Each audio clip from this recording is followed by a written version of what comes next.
देख रहे हैं नेटवर्क 33 राजकुमार के साथ। तो चलिए बढ़ते हैं आज की कहानी की ओर। दोस्तों, सर्दी की रात थी। ट्रक का इंजन गूंज रहा था और दूर दूर तक सिर्फ अंधेरा पसरा हुआ था और मैं ट्रक में कंबल ओढ़े सड़क की ओर देख रहा था। वहीं मेरे उस्ताद देवेश, जो उस वक्त ट्रक चला रहे थे, वो हमेशा की तरह कुछ गुनगुना रहे थे। अभी हमारा ट्रक नैनीताल की पहाड़ियों के बीच एक बन रहे एक होटल की तरफ जा रहा था, जहां हमें 500 सीमेंट की बोरियां पहुंचानी थी।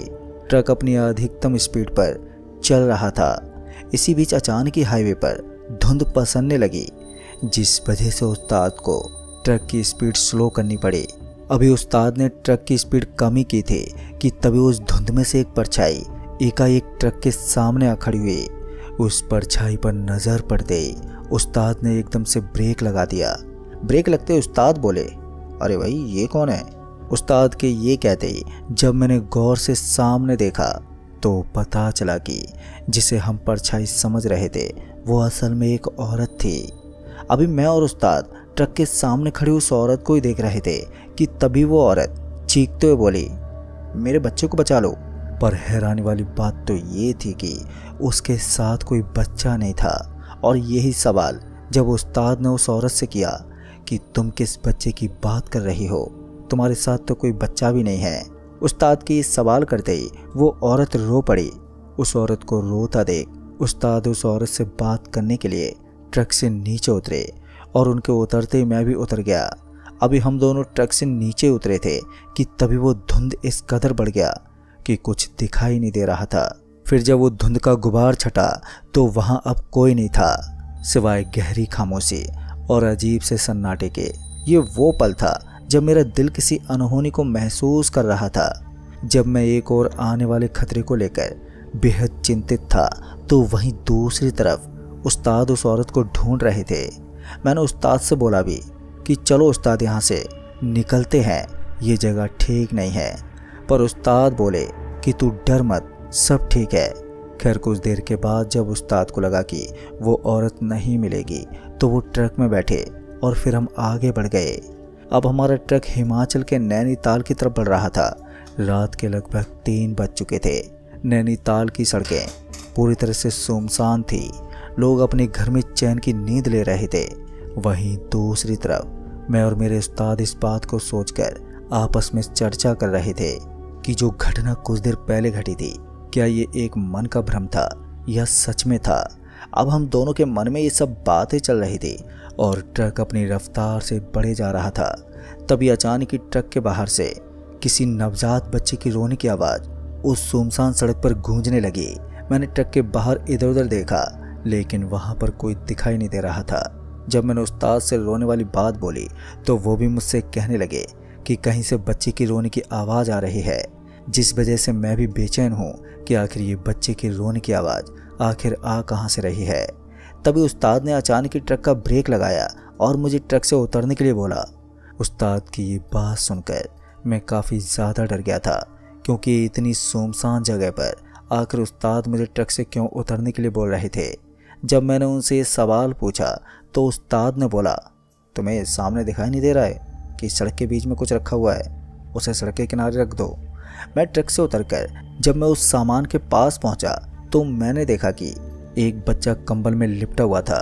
मेरी नज़र जैसे ही बच्चे पर पड़ी तो वो बच्चा और ज़ोर से रोने लगा और उस बच्चे को रोता देख मैंने उसे जल्दी से गोद में उठा लिया और उसे सड़क के किनारे एक सुरक्षित जगह पर रख दिया। फिर मैं उस बच्चे को वहाँ पर रखने के बाद वापस से ट्रक में आकर बैठ गया। जब उस्ताद ने उस सामान के बारे में पूछा तो मैंने उन्हें सारी बात बताई, पर उस्ताद मेरी बात सुनते ही मुझ पर एकदम से भड़क गए कि आखिर तूने उस बच्चे को मरने के लिए वहाँ पर क्यों छोड़ दिया। उस्ताद गुस्से में ही जल्दी से ट्रक से नीचे उतरे और उस बच्चे को गोद में लेकर वापस से ट्रक में आ गए और बच्चे को मुझे थमा दिया। बच्चे को मुझे देते बोला कि इस बच्चे का आपसे तू ख्याल रख और सुबह तक इसे कुछ नहीं होना चाहिए। जब सुबह होगी तब देखते हैं क्या करना है। उस बच्चे को जैसे मैंने गोद में लिया कि मुझे काफ़ी डर का एहसास हुआ, क्योंकि कुछ देर पहले हमारे साथ जो कुछ भी हुआ था उस बच्चे को गोद में लेने के बाद अब मेरे जहन में ये सब सवाल उमड़ रहे थे कि इस बच्चे का मिलना खतरे का संकेत तो नहीं है, क्योंकि ऐसी घटना कुछ देर पहले हमारे साथ हुई थी जिसने हमारे अंदर डर पैदा कर दिया था। और अब इस बच्चे का अचानक ही ऐसे मिल जाना, वो भी सुनसान सड़क पर बीच रास्ते में, हैरान कर देने वाली बात थी जो ऐसी ही बातों को सोचने पर मजबूर कर रही थी। अभी मैं इसी उलझन में था कि तभी मेरी नज़र बच्चे के हाथ पर पड़ी। बच्चे के नन्हे हाथों में पहने दस्तानों पर मेरी नज़र पड़ी। ये दस्ताने चमड़े के थे और बच्चे के हाथ खून से सने हुए थे। ये देखते ही मुझे यकीन हो गया था कि ये कोई मामूली बच्चा नहीं है, ये उसी औरत का बच्चा है जो हमसे बोल रही थी कि मेरे बच्चे को बचा लो। फिर मैंने उस्ताद से बोला कि इस बच्चे को अपने पास रखना काफ़ी जोखिम भरा हो सकता है, इसलिए इसे यहीं पर छोड़ देते हैं। लेकिन मेरे उस्ताद जी बिल्कुल नहीं माने और मुझे यही समझाने लगे कि तुम्हें दिखता नहीं क्या एक नन्हा मासूम बच्चा जो खुद दूध तक नहीं पी सकता, वो हमारे लिए क्या मुसीबत बन सकता है। हालांकि अब बच्चा अपनी गहरी नींद में सो चुका था, इसलिए मैंने उसे अपनी पिछले वाली सीट पर सुला दिया। अब हमारी ट्रक भी सड़क पर अपनी रफ्तार से चल रही थी और उस्ताद भी किसी पुराने गाने को गुनगुनाते हुए अपनी मंजिल की ओर बढ़ रहे थे। और मैं इसी खौफ में था कि अब ना जाने आगे हमारे साथ क्या होने वाला है। अभी मैं यही सोच रहा था कि उस्ताद मुझे बोलने लगे, अरे रामू, ये बदबू कैसी आ रही है? ऐसा लग रहा है कि ट्रक के पिछली सीट के नीचे कोई चूहा मर गया है। तभी मैंने महसूस किया कि ट्रक के अंदर अजीब सी गंध भर गई है, मिट्टी, धुएं और कुछ ऐसा जैसे किसी लाश का हिस्सा सड़ चुका हो। मैंने ट्रक की सभी जगह चेक किया, लेकिन कोई मरा हुआ चूहा वगैरह नहीं मिला। रात के सन्नाटे में बच्चे की हल्की सी रोने की आवाज़ भी किसी भयानक चीख से कम नहीं लग रही थी। ट्रक के अंदर अजीब सी गंध भर गई थी। उस रात मेरी नींद भी गायब हो गई थी। फिर अगली सुबह जब हम पहाड़ी वाले ढाबे पर रुके और मेरे उस्ताद ने बच्चे को गोद में लेकर ढाबे पर बैठ गए और बच्चे को सहलाने लगे कि तभी ढाबे वाले की नज़र बच्चे पर पड़ी कि उस बच्चे को देखते ही वो ढाबे वाला पीछे हट गया और कांपते हुए पूछा, अरे देवेश भैया, आज ये तुम किसका बच्चा उठा कर ले आए हो? अभी तो तुम्हारी शादी भी नहीं हुई है।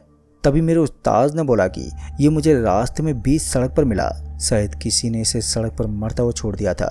तभी ढाबे वाला बिना कुछ कहे अंदर भाग गया। ढाबे वाले की यह हालत देखकर मुझे समझ आ चुका था कि दाल में कुछ तो काला है। और तभी उस्ताद ने पहली बार देखा बच्चे के नन्हे हाथों में चमड़े के दस्ताने थे और उन पर खून के छोटे दाग। ये देखकर उस्ताद जी को भी कुछ अजीब सा लग रहा था। तभी मैंने एक बार फिर उस्ताद जी को समझाने की कोशिश की कि आप इस बच्चे को छोड़ दें, ये कोई इंसान का बच्चा नहीं है बल्कि एक शैतान का बच्चा है। लेकिन उस्ताद मेरी कहाँ सुनने वाले थे। उल्टा मुझे ही वो बोलने लगे कि ये बच्चा कहीं नहीं जाएगा और ये मेरे साथ ही रहेगा। तुम्हें जाना है तो तुम जा सकते हो। मेरे बार बार कहने पर भी उस्ताद नहीं माने, तो आखिर में मैंने ये फैसला किया कि अब मैं और आगे का सफ़र इनके साथ बिल्कुल नहीं करूँगा। लेकिन इससे पहले मैं ये जानना चाहता था कि आखिर ढाबे वाले ने जब बच्चा देखा तो इतना वो डर क्यों गया था। इसलिए मैं ढाबे वाले से पूछने लगा कि आखिर तुम बच्चे को देखकर क्यों डरे। वो ढाबे वाला डरते हुए मुझसे कहने लगा कि वो बच्चा इंसान का नहीं है, वो तो खुद ही एक शैतान है। NS 13 पर यह बच्चा जिसको भी मिलता है उसका जीवन नर्क बन जाता है। इसलिए जितना जल्दी हो सके कि तुम दोनों इस शैतान के बच्चे से पीछा छुड़ा लो। उस ढाबे वाले की बातों में सच्चाई थी। मुझे तो उसी वक्त एहसास हो गया था जब वो औरत हाईवे के बीचों बीच अचानक से प्रकट हुई और एकदम से धुंध में गायब हो गई थी। पर जिस खतरे का एहसास मुझे और इस ढाबे वाले को हुआ, वो एहसास भला उस्ताद को क्यों नहीं हुआ। उलट उनको उस बच्चे से ऐसा लगाव हो गया कि वो उस बच्चे को अपना ही बच्चा मान बैठे। कहीं उस्ताद किसी बड़ी मुसीबत में न पड़ जाएं। इन्हीं सब विचारों के साथ मैं उस ढाबे से बाहर निकला और हमारे ट्रक यूनियन पहुंचा, इस उम्मीद में कि मुझे कोई और ट्रक ड्राइवर अपना खलासी रख लेगा। पर मेरे हाथ निराशा ही लगी। उस दौरान सभी ट्रक खलासी मौजूद थे। ऐसे में मुझे खलासी का काम तो नहीं मिला, पर लोडिंग और अनलोडिंग का काम ज़रूर मिल गया और मैं वो ही करने लगा। देखते ही देखते 2-3 हफ्ते बीत गए, पर ना तो उस्ताद आए और ना ही उनकी कोई खबर। मैं भी अपने काम में इस कदर मसरूफ़ हो गया कि उस्ताद के बारे में भूल ही गया। पर एक रोज़ मेरा कजरैली जाना हुआ तो मुझे याद आया कि उस्ताद का घर तो यहीं पर है, क्यों ना उनके हालचाल लेता चलूं। ये सोचकर जब मैं उस्ताद के घर पहुंचा तो मैं न पाई कि उनकी बूढ़ी माँ चारपाई में लेटी हुई है और उनका पूरा घर बिखरा हुआ था। वो खाट में लेटी हुई करा रही थी। फिर जब मैंने उनके करीब जाके उनकी नब्ज टटोली तो मैंने पाया कि उन्हें बहुत तेज बुखार है। मैं उन्हें फौरन ही अस्पताल लेकर गया, जहां उन्हें अगले 2 दिनों तक रहना पड़ा। अस्पताल से वापस आने के बाद जब अम्मा थोड़ी अच्छी हो गई तो मैंने उनसे पूछा, ये उस्ताद कब से घर नहीं लौटे? जिस पर उन्होंने कहा, आखिरी बार तो वो तेरे साथ ही आया था, पिछले चौक के महीने में। उसके बाद का गया है तो गया ही रह गया। वैसे भी मुझे उससे कोई उम्मीद नहीं है। अब बस ये जो कुछ सांसें बची हैं कैसे भी ख़त्म हो जाएं, तो मैं भी इस जीवन से मुक्त हो जाऊं। उस्ताद की माँ की बात से ये साफ पता चल रहा था कि वो उस्ताद से बिल्कुल भी खुश नहीं थी। इससे पहले मैं उनके उस्ताद से नाराज़गी की वजह पूछता कि वो अचानक ही फूट फूट कर रोने लगी, और जब मैंने उन्हें किसी तरह चुप किया तो उन्होंने वो बात छेड़ दी जो उन्होंने आज से पहले किसी को नहीं बताई थी। दरअसल उन्होंने बताया कि देवेश मेरा बेटा नहीं है, वो मेरी सहेली शोभा और उस काले साए का बड़ा बेटा है। जैसे उस्ताद की माँ ने ये कहा कि उस्ताद उनका नहीं बल्कि उनकी सहेली और साए का बेटा है, तो मैंने उनसे सवाल करते पूछा, साया ये किसी आदमी का नाम है क्या अम्मा? मेरे इस सवाल पर वो थोड़ा सा मुस्की और फिर बोली, नहीं साया जो हमारी दुनिया का नहीं, वो जो भी है वो किसी को नहीं मालूम, सिवाय ये कि वो अपने आप को साया बुलाता है, जिसमें ऐसी शक्तियाँ थी जो किसी इंसान को मिल जाए तो वो किसी को भी अपने कदमों में झुका सकता है। और इन्हीं शक्तियों को पाने के लिए शोभा ने अपने आप को साई को सौंपा और वो अपने इस मंसूबे में कामयाब भी हो जाती। अगर उस रात लोगों को पता नहीं चलता कि उसके पेट में पल रहा बच्चा उनका काल है, इसलिए गांव वालों ने शोभा को उसके बच्चे के साथ ही उस रात जलाकर मार दिया था। पर वो मरी तो ज़रूर, पर सिर्फ गांव वालों के लिए। उस रात वो मेरे पास आई और मुझे अपना बच्चा दिया जो उस काले साए की तरह ही था, और कहा इसे इंसान बनाकर रखना जब तक कि इसका छोटा भाई ना आ जाए। फिर इसके बाद उसने मुझे बहुत सारी मालाएं दी और कहा, ये माला इस बच्चे के गले से कभी निकालना मत। जिस दिन ये माला इसके गले से निकलेंगी उस दिन ये साया बन जाएगा और फिर ये किसी के संभाले नहीं संभलेगा। उस रात के बाद देवेश को मैंने ही पाला, ये जानते हुए कि ये इंसानों के लिए खतरा है, क्योंकि मुझे कभी उससे खतरा महसूस ही नहीं हुआ। पर मुझे मालूम था कि उसकी माँ शोभा ज़रूर लौटेगी, और जब वो लौटेगी तब होगा मौत का तांडव। ये सब बात सुनकर मेरे तो रोंगटे खड़े हो गए। मुझे भी शुरू से ही उस्ताद बहुत अजीब लगते थे। कभी कभी तो मुझे भी लगता है कि वो जिंदा भी है कि नहीं। खैर कुछ दिन और उस्ताद की माँ की देखभाल करने के बाद मैं अपने काम पर लौट आया। काम पर लौटने के चंद महीनों बाद मुझे खबर मिली कि उस्ताद का कत्ल हो गया है। उनकी लाश कीकड़ के पेड़ से लटकी मिली, और जब उनका पोस्टमार्टम हुआ तो उनके शरीर के हर अंग से बहुत सी सुइयां मिली। उस्ताद के हत्यारे का तो पता नहीं चला, पर अफवाह है कि उन्हें किसी जादू टोना से मारा गया है। उस्ताद तो चले गए, पर उस बच्चे का क्या हुआ इस बारे में किसी को कुछ नहीं मालूम। तो दोस्तों इस कहानी में बस इतना ही। तो चलिए लेकर चलता हूँ आपको एक और भूतिया कहानी की ओर। दोस्तों हिमाचल की घाटियों में बसे एक छोटे से गांव चंद्रगुप्तपुर की ये कहानी है जो बहुत ही डरावनी और रहस्यमय है। कहते हैं यहाँ पर हर साल कुछ यात्री रहस्यमय तरीके से गायब हो जाते हैं, और इन सभी यात्रियों के गायब होने के पीछे एक ट्रेन है जो पाताल से आती है, जिसमें अगर गलती से भी कोई इंसान बैठ जाता है तो हमेशा के लिए वो गायब हो जाता है। जी हाँ दोस्तों, ये डरावना किस्सा शहर के एक पत्रकार रवि शंकर जी के साथ घटा था। रवि शंकर जो एक पेशे से पत्रकार था, जो अजीबोगरीब कहानियों की तह तक जाने में बहुत ही माहिर था। रवि शंकर को अपने इस काम में लगभग कई साल बीत चुके थे, जिसमें उसने ऐसी कई घटनाओं से सामना किया था जो बहुत ही अजीबोगरीब थी। रहस्यमय घटनाओं पर रिसर्च करना उसे बेहद ही पसंद था, लेकिन उसके जीवन में जब ये ट्रेन वाली घटना हुई तब से उसने इस काम को अलविदा कह दिया, क्योंकि इस काम में रवि शंकर की जान पर बनाई थी। रवि शंकर की मुलाकात एक दिन एक बुजुर्ग से हुई, जिसमें उसे एक अजीब बात पता चली कि हर पूर्णिमा की रात 3:13 पर एक काली ट्रेन उस वीरान स्टेशन पर रुकती है जो 50 सालों से बंद पड़ा है। ये सुनकर रवि शंकर को यकीन नहीं हुआ और सोचने लगा कि सालों से वीरान पड़े स्टेशन पर भला ट्रेन कैसे आ सकती है, जबकि रेलवे विभाग ने उस स्टेशन को हमेशा के लिए बंद कर दिया होगा। सवालों के कटघरे में खड़े रविशंकर का जिज्ञासु मन मानने वाला नहीं था। लिहाजा रविशंकर ने उस बुजुर्ग की बात को नकारा नहीं और अगली पूर्णिमा की उस रात अपने कैमरे और टॉर्च के साथ उस पुराने स्टेशन पर पहुंच गया जहां चारों तरफ सन्नाटा था। वहां पर पेड़ों से पत्ते गिरने की आवाज और दूर कहीं उल्लू की हुटिंग साफ साफ सुनाई दे रही थी। रविशंकर अभी अपने चारों ओर इधर उधर झांका ताकी कर रहा था कि इसी बीच उसने अपनी घड़ी में एक नजर डाली तो रात के अब 2 बज रहे थे। लेकिन जैसे 3:12 हुए कि तभी स्टेशन की जमीन कंपन करने लगी, जिससे रविशंकर का दिल धक धक करने लगा। और जब उसने पटरियों की ओर अपनी निगाहें दौड़ाई तो उसने पाया कि अंधेरे को चीरती हुई एक पुरानी काली भाप वाली ट्रेन पाताल से धरती को फाड़कर बाहर निकलती आ रही है, जिसे देखकर रविशंकर की आंखें फटी की फटी रह गई। जब ट्रेन स्टेशन पर आकर रुकी तो उसने ट्रेन को ध्यान से निहारा। ट्रेन की बोगियां टूटी फूटी थी, लेकिन उसके अंदर से हल्की रोशनी आ रही थी और कुछ काले साए हिलते हुए नजर आ रहे थे। जब उसे लगा कि बोगी में कोई है तो रविशंकर ने हिम्मत की और वो उस बोगी में चढ़ गया। पर जैसे उसने कदम रखा तो एक ठंडी हवा का झोंका आया, जिससे सारे दरवाजे अपने आप ही बंद हो गए और दरवाजे बंद होते ही ट्रेन वहां से चल पड़ी। लेकिन रवि को स्टेशन का नाम अब बिल्कुल भी दिखाई नहीं दे रहा था। जब उसने बोगी के बाहर देखा तो बाहर सिर्फ धुंध थी और बोगी के भीतर यात्री नहीं बल्कि परछाइयाँ थी। तभी रविशंकर को एक आवाज़ सुनाई दी तो उसने उस ओर देखा तो उसने पाया कि वो एक बूढ़ी औरत थी जो रवि को देखते हुए बोली, अरे तू तो जिंदा है, पर यहाँ क्यों आया? अब ये सुनते ही रवि कांप गया और उस बूढ़ी औरत के पाँव में गिर पड़ा। रवि कहने लगा कि मुझे बहुत डर लग रहा है, मुझे वापस जाना है। तभी उस बूढ़ी औरत ने बोला, एक शर्त है, तभी तू यहाँ से जा सकता है, तो किसी को ये सच नहीं बताएगा। रवि ने उस औरत की बात मान ली और उसके पैरों में गिड़गिड़ाता हुआ हाथ जोड़ता रहा और उस औरत को उस पर दया आ गई और फिर देखते ही देखते रवि बेहोश हो गया। फिर अगले दिन रवि वापस अपने घर तो लौट आया, लेकिन उसका चेहरा बदल चुका था।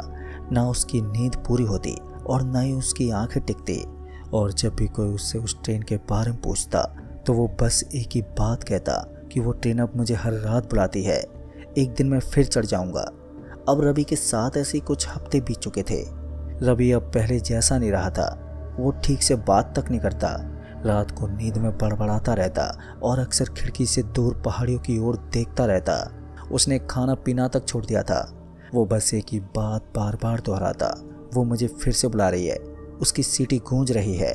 पर दोस्तों, आज चंद्रगुप्तपुर में आकाश एकदम साफ था, मगर हवाओं में एक अजीब सा डर समाया हुआ था। रात के 3:10 पर रवि अपने घर से बाहर निकला, जैसे किसी अदृश्य ताकत ने उसे खींच लिया हो। उसके कदम अपने आप ही उस पुराने स्टेशन की ओर बढ़ते चले गए और जैसे 3:13 हुए कि वही ट्रेन फिर से आ गई, वही काली भाप छोड़ती ट्रेन। पर वो इस बार और भी ज़्यादा पुरानी थी, जैसे वो सदियों से धूल में लिपटी हो। ट्रेन स्टेशन पर रुकते ही उसका दरवाज़ा अपने आप ही खुल गया और रवि बिना रुके उस बोगी में चढ़ गया। लेकिन इस बार बोगी में कुछ बदला हुआ था। जैसे ही रवि ने अंदर कदम रखा कि ट्रेन की बत्तियां अपने आप ही झपकने लगी। ट्रेन की बोगियां अब खाली नहीं थी, हर सीट पर चेहरे दिखाई दे रहे थे। मगर हैरानी वाली बात ये थी कि वो सभी चेहरे इंसानों के नहीं थे। कुछ बिना आंखों के थे तो कुछ मुड़े तुड़े, तो कुछ के मुंह से धुआं निकल रहा था। उन सभी चेहरों को देखते ही रवि ने पीछे मुड़कर भागना चाहा, पर अब वो दरवाजा गायब हो चुका था। पूरी बोगी में एक ही आवाज़ गूंज रही थी, अब तुझे जाना होगा, इस ट्रेन का पूरा सफ़र करना होगा, यहाँ सब कोई वापसी नहीं होगी। तभी वो ट्रेन एक सुरंग में घुसने लगी, लेकिन ये कोई आम सुरंग नहीं थी। वहाँ दीवारों पर खून से नाम लिखे थे, गायब हो गए उन लोगों के नाम जो कभी उस ट्रेन में चढ़े थे। और वहाँ आखिरी बोगी में एक टूटी खिड़की के पास रवि ने खुद को देखा, वही चेहरा, वही कपड़े, मगर शरीर बर्फ जैसा ठंडा और आंखें एकदम सफ़ेद थी। रवि अपने आप को देखकर खौफजदा हो गया और घबराते हुए चारों तरफ बोगी में रास्ता ढूंढने लगा। इससे पहले ट्रेन सुरंग में पूरी तरह से घुसती कि रवि ने बोगी की दीवार पर एक जोरदार लात मारी तो उसका पांव पूरी तरह से आर पार हो गया, जिससे वो समझ गया कि रवि बाहर निकल सकता है। रवि ने बिना देरी किए बोगी की दीवार से छलांग लगा दी और वो वहीं नीचे गिर पड़ा और जब उसे होश आया तो वो वहीं उसी स्टेशन पर अधमरी हालत में पड़ा हुआ था। उसके आसपास गांव के कुछ लोग भी थे जो उसे उठाकर अस्पताल ले गए। पर जब रवि थोड़ा ठीक हुआ तो उसने इस घटना का जिक्र चंद्रगुप्तपुर गांव के कुछ लोगों से किया। लेकिन दुखद बात ये थी कि घटना का जिक्र करते वक्त रविशंकर की तबीयत फिर से बिगड़ गई और मौके पर ही उसकी मौत हो गई। अब ये बात गांव के आसपास भी आग की तरह फैल गई, जिससे लोगों में उस ट्रेन और स्टेशन के प्रति खौफ भर गया। मगर दोस्तों, कहते हैं आज भी गांव के लोगों ने स्टेशन के पास रवि का कैमरा पाया है और उसका एक पुराना कोड जो रविशंकर के होने का आज भी संकेत बयां करता है। तो दोस्तों, इस कहानी में बस इतना ही। कहानी आपको पसंद आई हो तो वीडियो को लाइक शेयर कमेंट ज़रूर कर दें। तो मैं आपका दोस्त राजकुमार जल्द ही मिलूंगा ऐसी एक और डरावनी भूतिया घटना के साथ। तब तक के लिए बाय एंड टेक केयर।